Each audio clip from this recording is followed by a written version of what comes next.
Hello and welcome to the Overly Animated Podcast, where we take animation seriously. We provide fan-oriented and analytic discussions on a variety of animated shows, movies, and anime, currently featuring Steven Universe, Voltron, Legendary Defender, Star vs. the Force of Evil, and Ruby. I'm Dylan Hysen, and today I'm joined by Sam Quattro. Hello.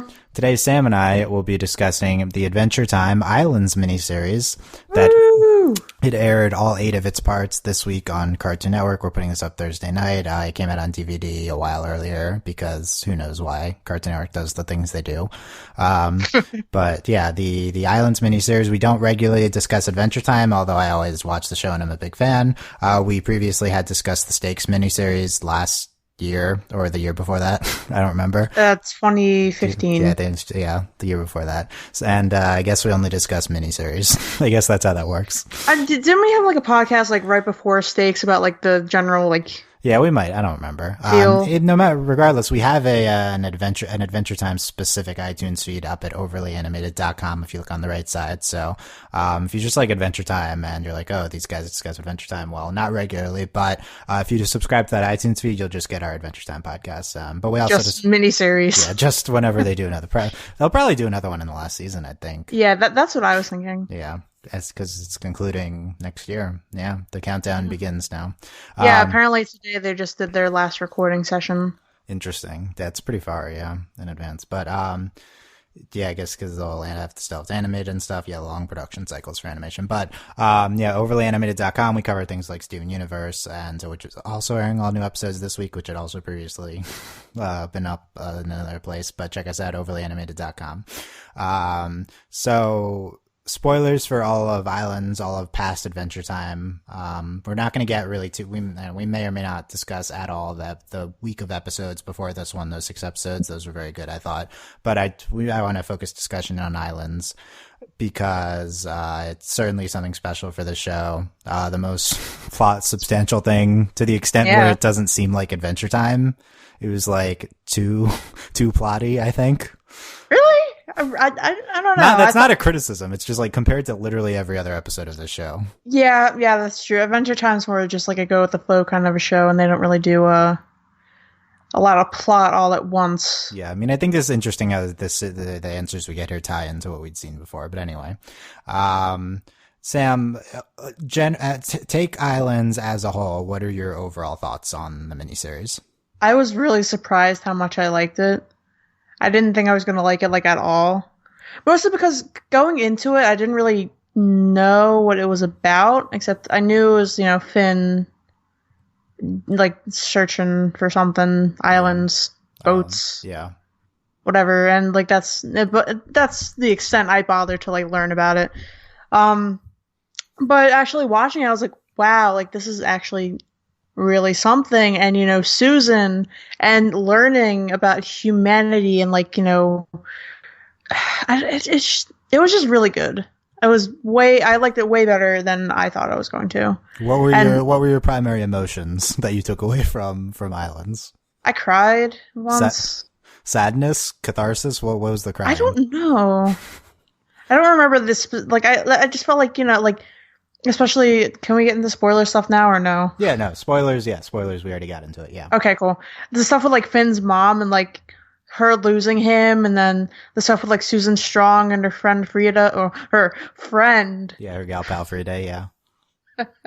Mark that down as like 2 minutes on how long it took for us to get to that topic. But yeah, continue.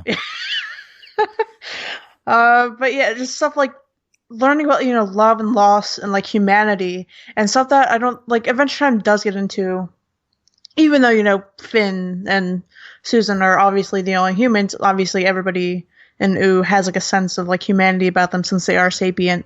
They do have thoughts, feelings, existential crises, etc.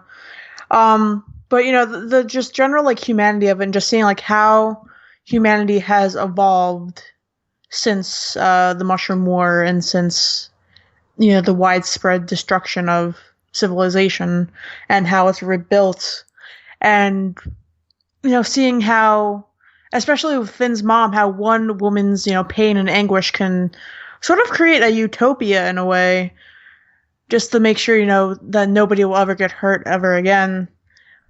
I don't know. It was really something. Just a lot of emotions happening. Love, loss, etc. That's deep, man. Thanks. Yeah. We'll get into a lot of this and a lot of these emotions, and we'll drill down into the themes in the series of the miniseries and stuff. Islands is really great. Yeah, it starts off slow, and then it has some of the best episodes of all of Adventure Time. Like, yeah, I agree. Yeah, I think I would say the last 5 episodes of Islands, maybe even, are especially 5, 6, 7, 8 are absolutely incredible. Some of the best animation we've got in all of the country recently, I would say. All of the country, yes. Mm-hmm. In recent animation, it's great. I like, to be honest, I'd take a few of these episodes over all Steven Universe episodes that aired this week, and I thought Steven Universe was great this week. Yeah, I was thinking about it. Like, I think I might like Adventure Time more than Steven Universe at the current moment. Well, Islands. I think Islands is not representative of Adventure Time's current quality. Yeah, but like, you also I did. don't know. You also did marathon more episodes than this recently. So I did, yeah. And I thought the last week of episodes before this one was also very good, but I think it's clearly not to the quality standard of the end of Islands. Yeah. Yeah, I don't know. Adventure. We talk a lot of Steven Universe. So I think Adventure Time's a little refreshing. With this. Yeah, I agree. Yeah. But yeah, the Islands is just some phenomenal storytelling. And it's a testament to how having an established world and mythology and characters leaves you open to such high level emotional connections to your audience and towards the stories that you're telling. Nothing they're getting at here is really groundbreaking. They don't get into any like crazy concepts. I mean, it's visually distinct. It's really well done, but attaching it to the Adventure Time world, which I think definitely going to go down as one of the best and most expansive worlds in animation at the very least, is really successful here. Mm-hmm. It's like we have eight seasons of What's Up with the Humans in Adventure Time, and getting some sort of answer for that is it's really satisfying. And it's not even the primary thing that's good about Islands. I would say like it's the stories Islands is telling on its own. I think that you could interpret Islands as like, if you're looking at it as the answers, I think it could be kind of maddening because we don't get. It's not satisfying in terms of like answers. Like it's satisfying for character and for the stories that we get into here. Yeah, well, I would say it depends on what answers you want. I mean, if you want like a mythological answer as to, specifically why the humans are like, or like who the founders are. We get into, like, yeah, right. We don't know. We have no idea who the founders are. It's such I think the most kind of like interesting decision that they make, the most like risky decision this entire miniseries is the plot of episode 8. There's no stakes. There's no like like it's just a very it's not obvious. It's not stakes. It's Islands, and it gets into it deals with such a minute focus like plot and getting into Finn's Finn's story, and like Finn's mom is kind of the villain here in that episode, and she's not really a villain. Like there's no founders, there's no like giant thing driving the utopia together, the Founders Island.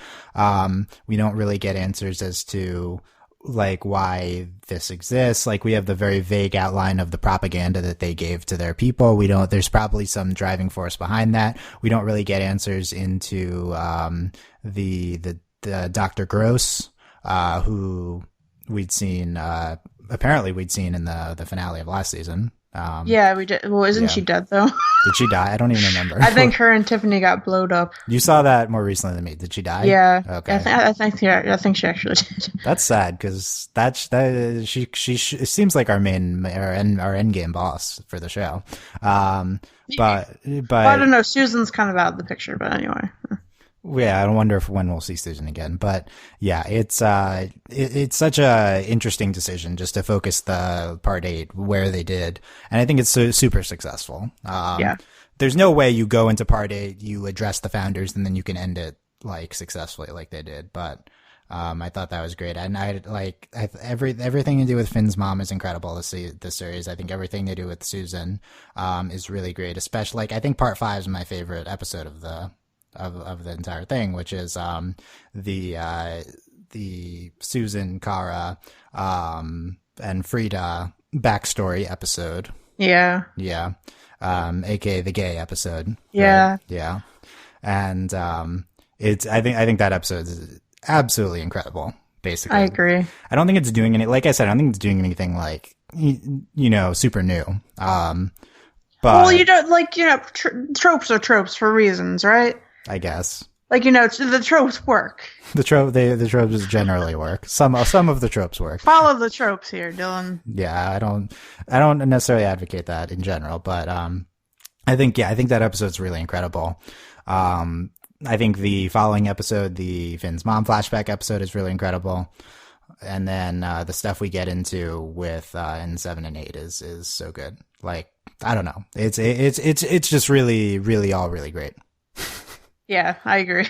All really great. Yeah, was 5 also your favorite of the 8? I think so. I'm looking back. Yeah, it was. Because it was gay. Yep, the TM, yeah. I wasn't expecting the gay, but I got it. Right. Well, we got it in Adventure Time fashion. I think getting into the discourse for a little bit, it's still infuriating that they didn't do anything definitive. Like, there's a lot of straight males that are going to watch that and not take that away, despite the blush in the last episode. Despite the clearly close feelings. Yeah. So I think that's kind of I think that's a future Sam post on OVA about how this plays into the bubbly, non-definitive showing. Oh, I think I was already thinking about it earlier today. Yeah. I mean, why not just show, more of a definitive connection between them? I think what they showed 100% worked within the context of the episode, but I agree, but in the context of Adventure Time, I think it's a little maddening, but yeah. Yeah.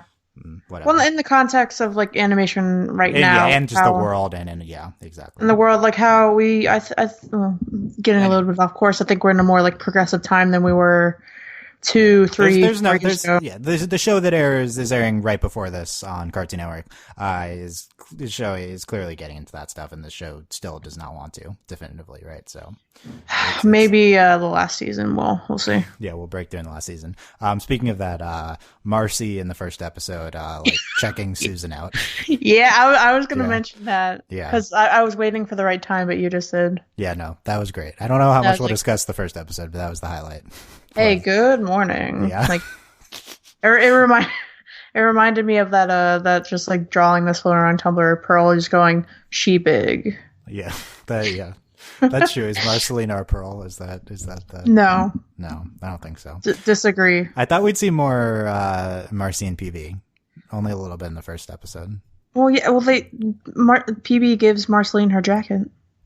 Oh, really? Okay. Yeah. There you go. Also, they're like Finn's moms. They're the moms. No, the Steven okay. So moms. I was talking to a patron Andy about this earlier today. How sort of it's sort of like a parallel, like a, what do you call it, palindrome. How sort of in the beginning, like the first episode, PB sort of like having like this like sort of motherly instinct towards Finn, like, warning him not to leave, like to return safe.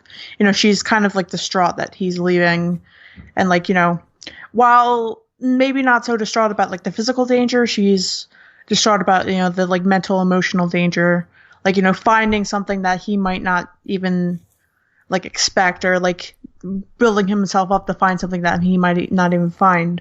Whereas in the end, with his actual mother, she's more worried about the physical side.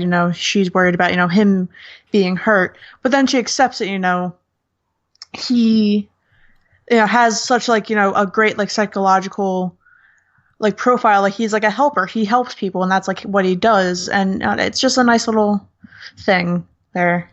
Wow, that's pretty good analysis. Pretty deep. I like that. Thanks, Dylan. It's good. Yeah, there's a lot here. random note, I've loved continue to love what they're doing with bubblegum in the show recently. I think that the bubblegum is the last week was really good. I hope the last miniseries will be about her. Yeah, I think bubblegum's the best character on the show, has been the best character on the show, and is going to go down as one of the best character. Like I think that's where we're she's the best, despite clearly not being the focus of this week. She's still okay.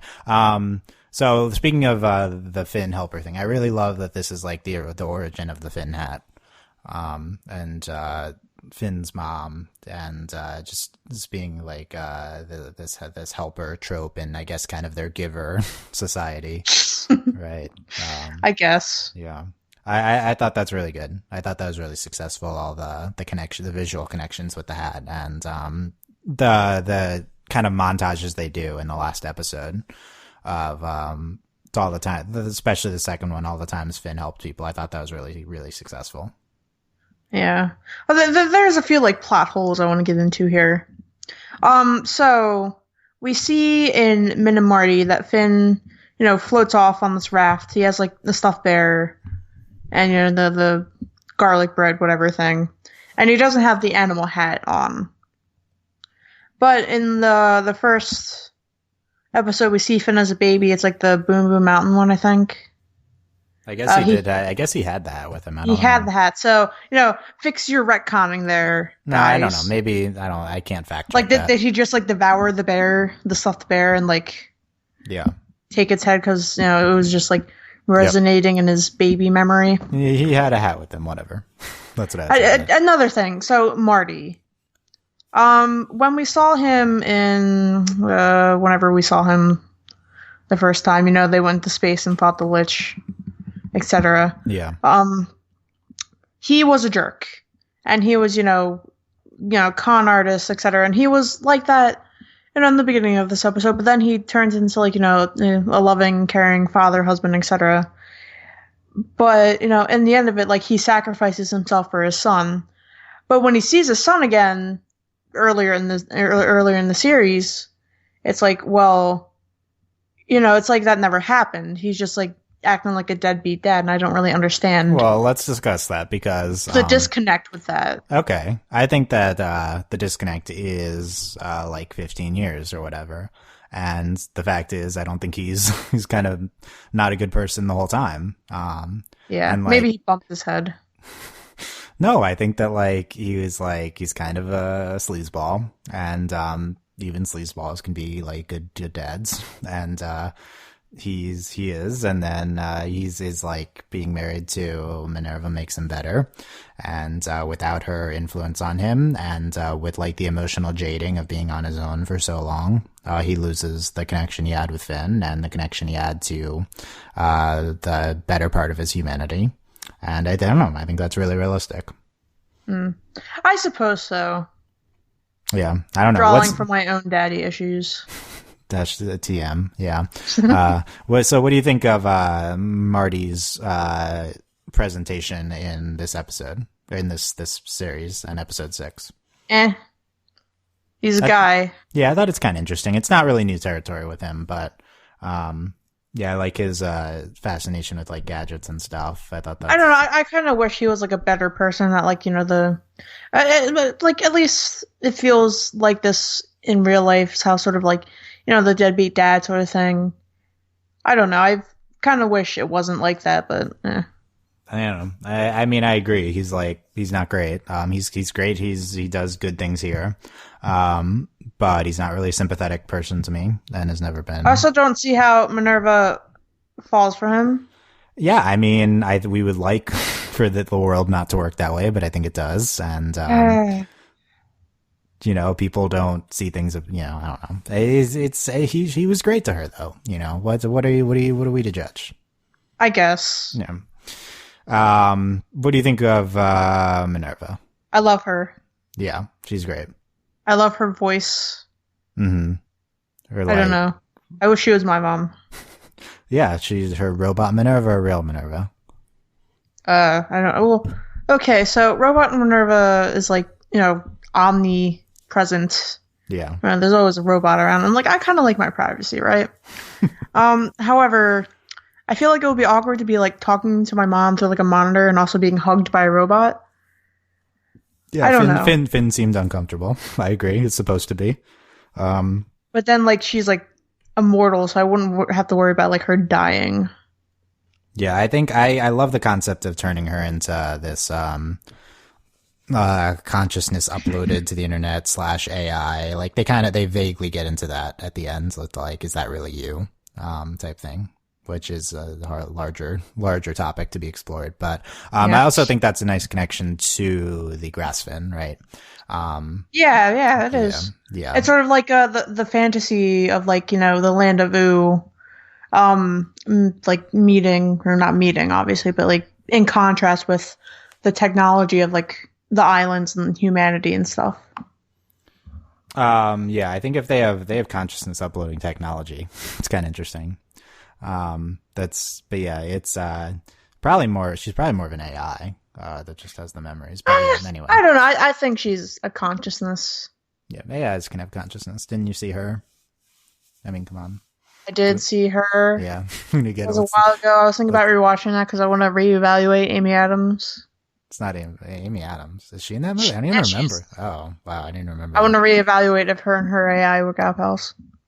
Oh, interesting. Okay. We'll get into her theories later, but no, we won't. But, yeah, so I think she's great. I love the use of, her in the last episode. And yeah, I just really think the decision to make her like the main antagonistic force driving the plot in episode 8 is just really a great decision, because meeting the founders, it's not as important to us. Like, Dr. Gross, not as important to us, although, we see Dr. Gross sending, Susan in episode 7. I think that's great. Dr. Gross, Minerva /Vic. No, she seems to care about her anyway. Yeah, I think that's ponder that. I think ponder that. I think that's it's a really good decision. It's a really great driving the plot. I think her and Finn were great. I thought the montages is a really interesting decision for the show. It's definitely distinctive. It's definitely not Adventure Timey. I think they work. I think that it's like it's like them representing Ooh and Finn's experiences and communicating that to his mother. I think it's all really good. It was really successful for me. Yeah, I guess. Okay. Very enthusiastic. Let's discuss the ship. Let's discuss Susan and Frida. So, what do you think? AKA Kara and Frida. Kara and Frida. Yeah. What do you think of Frida? She's cute and I like her. I don't really know what animal her hat is based on. Yeah. Things like a dog. I don't know, but she's like like you were saying how it isn't really doing anything new. I feel that way sort of with her, sort of like in stories like this. She's a very tropey character, yeah. Yeah, and stories where it's like a utopia dystopia sort of thing. It's like there's always that one character who happens to be the love interest. Well, most of the time it's a love interest who like wants to break out and wants to leave where they are, because, you know, the whole world is there and they're stuck in their dystopia and, you know, it sucks. So without, you know, nothing new there. However, I don't know, I think it's interesting how there's sort of this turn where she, like, quote unquote, grew up and she had to like accept, you know, this was her life and this, you know, happens, and like, you know, you have to like accept, you know, the weight of society. Yeah. And, you know, you can't run from it, like, especially like a society like that where there's a giant guardian preventing you from leaving. Like, you have to accept like the weight of society and like learn to live life, but you can tell she's still not particularly happy with it. So I'm glad that she, you know, sort of like kind of on the dime again, sort of turned back into, you know, well, you know, I do want to like adventure around the world still, like with Finn's speech. And I'm glad, you know, she got what she wanted and she got like her happy ending, because I think she's a cute character and she's adorable and I like her. Yeah, we definitely could have explored her more, but what we got from her I think was good. Yeah, the decision to have her like grow up at the end and, you know, just need to fit back into society. Yeah, I think it's interesting. The relationship with Susan. I think it's really really well presented in episode 5. I think the like them reuniting is kind of heartbreaking. Yeah, yeah, it was like, when Susan saw her and she was like, I was like, Yeah. I gasped. Yeah, when like, when she sees her, I think one of the best lines of the series, and also one of the most Steven Universe dialogues I've ever heard, definitely from the show, is Susan says, "I heard her. I don't know if I'm allowed back in her life." Aww. She says, "Yeah." Yeah, I felt that. I think that was a part where I sort of teared up. Yeah, I don't know how much they don't really explore that beyond that line, but it's a really good line. Yeah. So I don't know. Was that the intent that like Susan led Dr. Gross to Frida, or was that just like an accident? I mean, I think Susan's blaming herself for something. It's not super her fault. Because I thought it was an accident. I didn't think it was like an intentional thing. It's not. I guess. I don't. I think it's kind of not clear. Regardless, Susan like is activated like her mind control chip. So that's not her fault. That being said, she doesn't like break free with her. So she kind of just chooses to stay integrated like that. But she's also just being mind controlled the entire time. So it's a tough situation. Yeah, it's very sad. Yeah, that's the darkest thing in this. There's not a lot of terrible things that Founders Island and the Founders and Dr. Gross. Well, I don't know. There was a Swedish lady on the other island where everybody's dead. Yeah. What about her? Everybody's dead. Okay, well I don't know. Yeah, is that right? Was that supposed to be the Founders doing that, or is that no? It was just their. I don't know why do they have like a bunch of weird things on this island. Yeah, that causes for more investigation now that we've seen the ending of it. And I want to go back to that. But in terms of like the dark things that this dystopia does, it's a little jarring to see the mind control chip because there's not a ton of I mean, the Guardian's its own thing, but it's pretty benign the entire time with Minerva guiding the bad side towards like helping people. Like everyone who gets smashed by the Guardian still comes back and like gets healed and stuff, but they get mind controlled, so not good. But yeah, the chip stuff definitely dark with Susan, I would say, and that's out of her now, right? It went out when all that stuff happened in pre-boot reboot. Yeah. Thoughts on Susan as she goes back to at the end in this. Okay, so in what was it? The episode's name, Hide and Seek. So it was her just like exploring. Like we know, like Susan's been like slowly, having more fluent speech, and I wonder if just the whole like exploration of her old stomping ground just like instantly just brought back who she was and like her memory. It was kind of sudden. Yeah, and like that's something that we saw like a glimpse in the first episode, the invitation, or I don't know, I don't remember which one it was, but how Susan, like her like ship thing apparently just like crashed into the ocean. Like I'm assuming that's how she lost her memory and stuff, and ended up with the humans. So I don't know. It's just it's unclear, and like that part for me was sudden. I think it's cute that she chooses to stay as Susan. Like it's I don't know, like sort of like a reclaiming of herself that she didn't really know. Because she in the dystopia she was Kara. She was had this like implant. And she was a seeker, and she had to bring people back, and there she was muscle. And whereas I think the Susan part is more, the more like the less controlled part, and like the less part that was like brought up in a society where, she had to be a certain way. It's more free. So I guess in choosing to stay as Susan and not as Kara, she's free. So I think that's nice. Yeah, I agree. I think that it's like that's good analysis again. I think that's a good Sam's part of Sam's just hitting it out of the park with a good analysis tonight. Yeah, good hashtag analysis. I think that she kind of just reverts to Kara for most of once we get to the plot stuff, and then having her come back as Susan, I think is a a good way to relate her back to what we know her as. Yeah, I've never thought the Susan character was like super successful. I think this miniseries does really good things with her, and hide and seek, giving her the backstory, it's really good. I think she's kind of wonderfully explained, like all of the genesis of Susan that they give. I think that makes a lot of sense. I think it was a nice. I'm gonna say it's a nice wrap up for Susan's like character. Since do you think we'll see her again? Probably near the finale, I would guess. Probably bring him back at the end. Her and Frida just being gal pals. Yeah, in their big we don't care anymore, they'll have them simultaneously kiss as Bubline kisses. Yeah. Yep. Yeah, that's calling it now. Yeah. There you go. Yeah.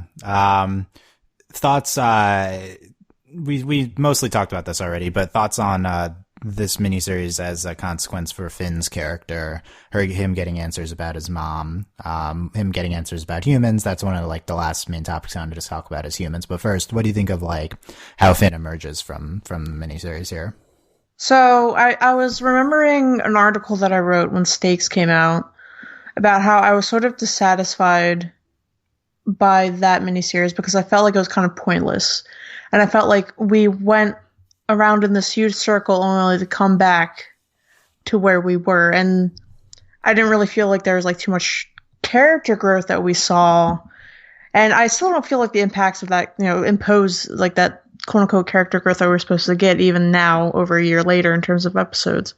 But Islands, I think, is different. I think that, there was like, we didn't have to like instill a sort of, excuse plot, like this was sort of built up, like throughout the entire series, I would say, especially with Susan, asking, why am I the only human here? Are there other humans? And I think that, I don't know, like it goes to a place where I think it's satisfactory in terms of like getting some sort of an answer and getting some sort of resolution, getting some sort of character growth in response to a question that we've been asking the entire time.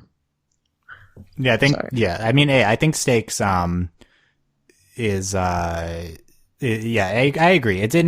It didn't feel as satisfactory or as definitive with its mythology growth as this series does. This miniseries does. I think clearly with Islands we get a lot of mythological consequence and plot furthering, and specifically for Finn's character. Like this is something that he'll take into the following episodes. And even if we can kind of just pretend this didn't happen next episode, it's like over in the sum of it.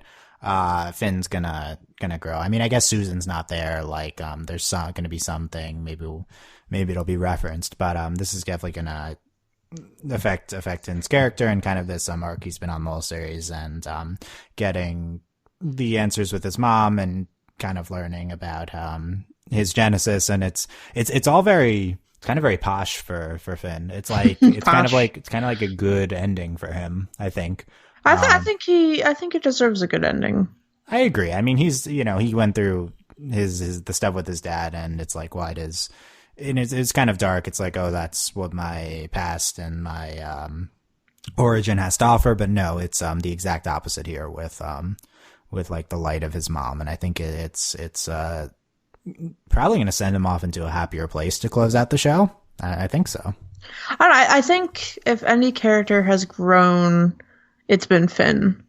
I mean, obviously, because he was 11 when we started the show, and he's like 16 now, so obviously there is growth there. But I'm thinking back to an episode. It didn't air with last week's ones. It aired for Bun Bun, where he like apologized the Flame Princess, like actually apologize for how he treated her and not just saying sorry for the sake of saying sorry. Like he like realizes his mistakes. Yeah. And all the stuff with the Finn sword and Fern and all that stuff. In addition to stuff that's happened before, like his dad or other stuff I'm forgetting.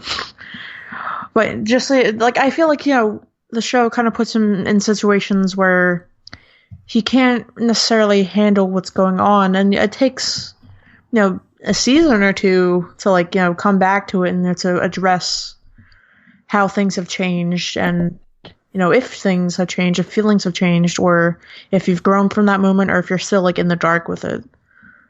So yeah.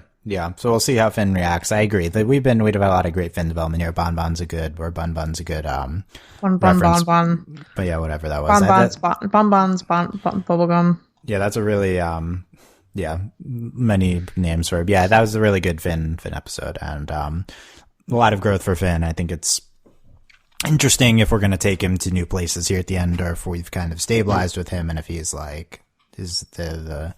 we're seeing mature Finn now. We'll see. I think it'll be interesting to see where we go now for him. I want to get into episode 4 for a little bit, which is the virtual reality one with b.m.o.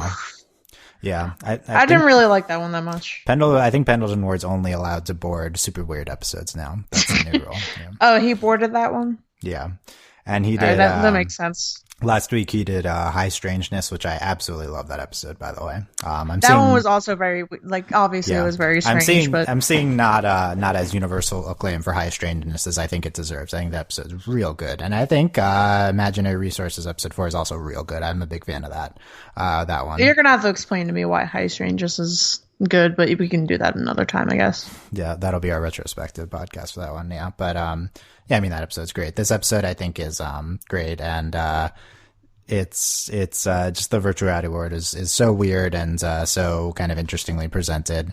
I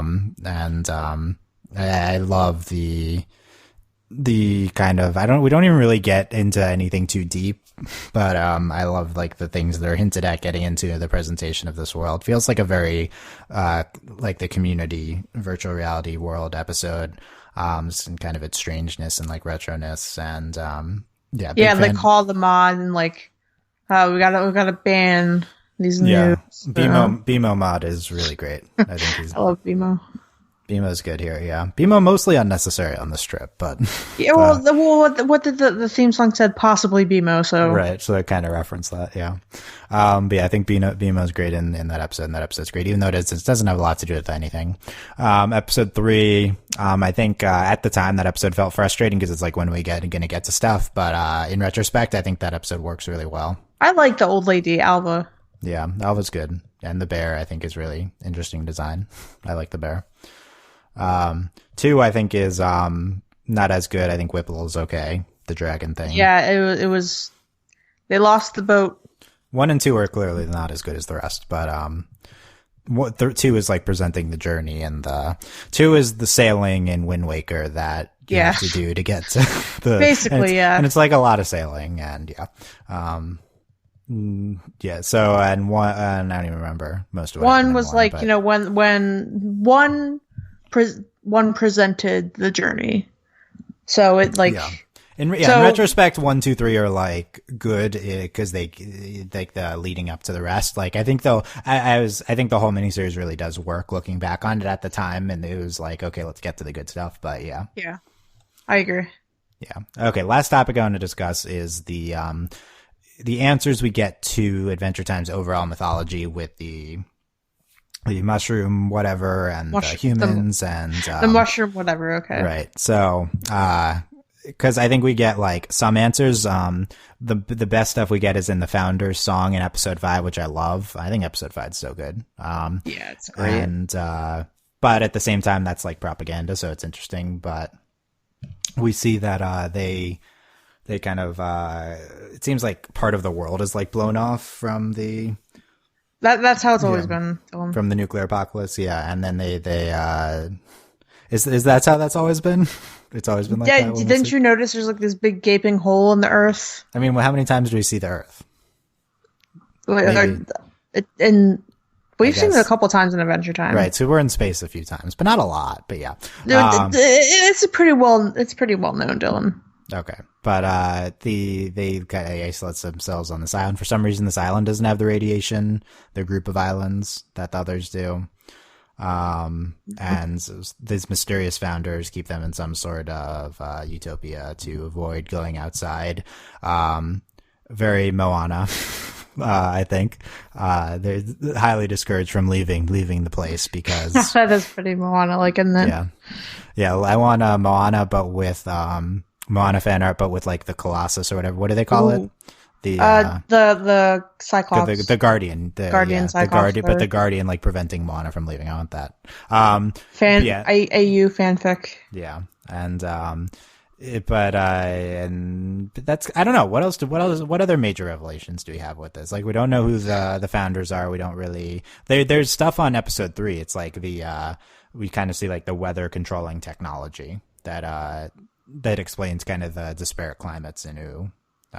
There's a lot that's like hinted at, because why is that there? Like in U, there's a lot of like connections I think you have to draw to stuff we saw earlier, and I don't necessarily remember everything we saw earlier at the time. It'd been like so long since no episodes on the show. But I think we have to like take the hints here and connect it to the very big stuff we had before. But it's like how many of the people we know are connected to this society? Like, is Ice King, where does he fit in all this type thing? Well, Ice King is. I think Ice King's been explained to not be a part of that. It seems like he's not a part of it, right? But that's also pre Islands. I think everything needs to be reevaluated through the lens of what we learn now. Oh boy, we're gonna have to like write a big Tumblr post about this. I think this has been out on DVD. I think someone's probably done that already. We've to just find hopefully. It. Yeah. But yeah, it's like they think there's no other humans. It's like, why are we isolating ourselves here too much? Who are the founders? Like, do you think that's a question they'll ever feel like answering? Honestly, I don't know. It didn't seem that important to me. Okay, so do you remember a couple seasons ago there was this episode called Evergreen, and it explained how the Ice King's crown came to be. Crap, I don't remember what I just said. Okay. It's Evergreen, yeah. Yeah, Evergreen. So that's like sort of like an origin story sort of thing. So I feel like it might come about in a way like that, where it's sort of like a flashback to like in the middle of the Mushroom War. Maybe like we'll have like Marcy or Bubblegum or somebody to like anchor us to that. But otherwise, I'm not really sure how that would fit in. Yeah, I don't have a good sense of where we stood with the overall mythology here. In the show, did you find this like satisfying with regards to the overall Adventure Time mythology? I think I did. I mean, I don't like really need to know like who the Guardians are or whatever, because it doesn't really matter to me. What mattered to me, because I felt connected to like, finding who Finn's mom was and figuring out who Susan Strong was, and with that, I felt satisfied that I got answers. Yeah, I think it was satisfying to the characters that we have in front of us. But in terms of like the whole mythology, like I don't really find myself particularly caring too much about the mythology, because I don't feel like at times I feel like the show, especially in the beginning, I didn't feel like it really cared about its own mythology that much. Yeah.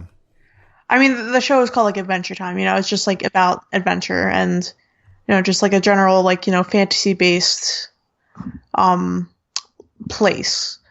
And now that we're getting into the twilight years of the show, like we're finally like we're finally going into, why is the Candy Kingdom candy? Why aren't there any other humans? Why blah blah blah blah blah? And I don't know if this is like in their series Bible or if it isn't, or if they're just making stuff up on the fly. But I don't know, because the show has never really been too invested in its own mythology. I mean, maybe there's like a couple episodes here and there, that like sprinkle, hints of like what will happen in the future or what's going to happen like in the past or whatever. I don't really care. So, no. The show's overall mythology is never going to make sense to the extent where you can explain it definitively. Yeah, I agree. It's just impossible with how many elements they presented. I would love for, if they concluded the series with some sort of connection between the human stuff we see in Islands, the Ice King Marcy stuff we've seen, maybe some PB stuff, the pre Ice King the elemental backstory. I'd love for it to come together to an extent, like a vague enough extent that felt like fulfilling, and it's like, okay, that's like the Adventure Time world. Like I'd love to like have some sort of some sort of connection. It's impossible to explain it in detail, but it's okay, like some sort of vague, like cathartic moment with the Adventure Time world in like the finale. Okay, so if you think about like I'm gonna get kind of deep here, sorry. But if you think about the history of like our own world, it basically begins like humanity. Like we learn like who the first human was, how we evolved, etc. But then it branches off into different cultures, and I feel like that's sort of what Adventure Time is doing here. Like you can't really understand you can't understand humanity and like the process of it on the whole, but like specifically you can't, because it's just like a mouthful and too much to like understand all at once. Like you can't, like you can understand different places and times and context with one another, but trying to explain and understand them, like I don't know. It's from like a person who lived and knew, like it, they're not going to get what we got, right? Like, and to the extent where it's like on such a micro level for them. I think like we've seen so many different aspects of like the history of Vu and like the lore from in the past and the stuff that's happening in the present. I don't know. I think there's a way to do this, and I'm sure that's a priority, is doing some sort of mythology thing with the end of the show. But yeah, especially with this whole elemental thing that they're building up with the jelly bean. Yeah, something powers. With like the elemental is a big component of that too. I was thinking that might be the next miniseries. The history of the elementals, or then the in my ideal world, something with bubblegum and the elementals, and that's her miniseries. Yeah, no, I think we need to focus on PV for a major. I need a major PBR coming up here. But yeah, I do too. Even though she's had like 5. Even though she's already like super developed and stuff. Anyway, okay. She's the best. Last specific things from Stakes, and then overall thoughts. Stakes from Islands. Yeah, I was about to say I'm sorry if I called it Stakes, like as I felt like I did that earlier, and then I said it. So stuff from Islands that we didn't discuss.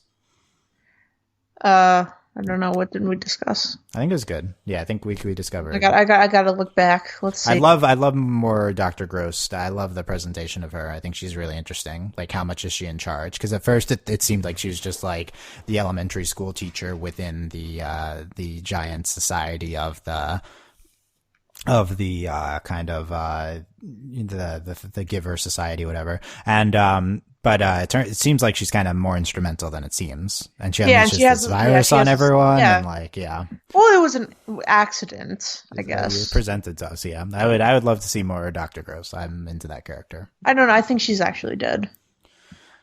I don't care. This is a minor setback for in the Adventure Time one. Anyway, I guess. Overall, parting thoughts on Islands. It was good, and I liked it a lot. I liked it way more than I thought I was going to like it.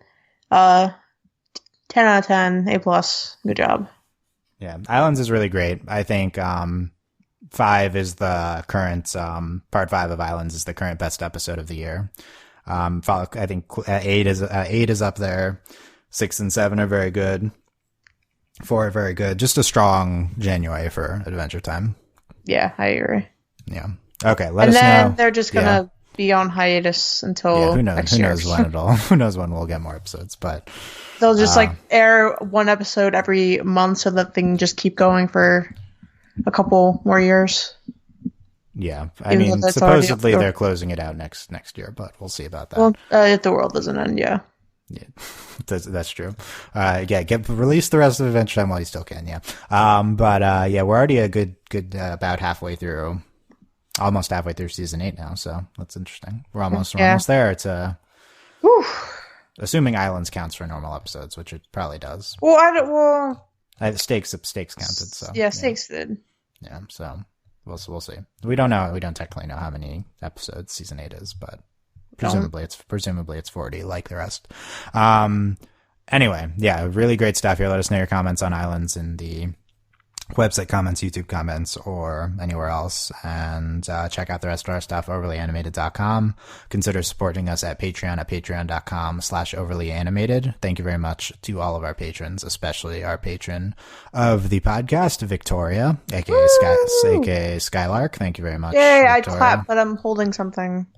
I don't know. What are you holding? You don't know. Okay. Retracted. Question retracted. Okay. I'm holding my microphone, and Dylan doesn't like when I do that. Oh, I didn't. I mean, I wouldn't have commented on that, but Yeah, I didn't know the difference. That's fine. So, yeah. So, by the way, we're putting this out Thursday for both of them. All the episodes aired before this day, but super strong day for Cartoon Network animation with Islands Parts 7 and 8, and then Steven Universe. The last episode of that week, the big music episode, is really great. Three really good episodes. Strong 45 minutes in for Cartoon Network, or an hour or whatever. Anyway, good. Yeah. So there you go. Last comment, Sam. Like if you want me to write an article about stuff. Like whatever this non-existent thing is, yeah. You can't really like a podcast. I feel like I personally want to beef up my Adventure Time output. Yeah, you could do more Adventure Time articles, yeah. Yeah, I guess. Apparently, at some point, I was hoarding Marceline episodes to write something. I don't know, I just found those on my computer today. Marcy character analysis, there you go. Apparently, that's what I was doing at some point last year. That seems like a good topic. Apparently, we're bringing Marcy's dad back in the last season. What? I saw that today. Where? They posted a page of the script or something on Snapchat or something, and it's we're bringing him back. So spoilers for a year. Oh, so here's what's gonna happen. So Marceline is gonna bring Bubblegum into the Nightosphere, and it's gonna be like, Dad, here's my GF. Yeah, here's my. And GF. he's gonna be like, oh, that already happened in Marceline and the Scream Queens, the comic that came out a couple years ago, but. Nonetheless, yeah, let's do that. Good. Marcy and Hudson is the name of that episode from season 9. So interesting. Oh, okay. Well, maybe it'll just be their daddy issues or whatever. Yeah. So fun. Looking forward to the rest of Adventure Time, and certainly enjoyed Islands. Probably early contender for one of the most notable things of this year for animation, for sure. Like, comment, subscribe if you want us to recap the entirety of season 9 when it comes out. Yeah, if depending on how this does, how our other Adventure Time stuff does, we can cover in more notable episodes in the future. But yeah, definitely. I mean, regardless of whether we do coverage, I'm still watching Adventure Time for sure. So, all right, Dylan. AKA, yes. We didn't just spend the last couple days catching up. I mean, I marathoned episodes that aired this week and last week. I was caught up before, Okay, all right, Dylan. Okay. It's Cartoon Network's fault for airing them all right in the same time. Yeah, I guess. I would say. But yeah, there's a lot these past 2 weeks. Anyway, thank you guys for listening, and we will see you next time. Bye. Bye.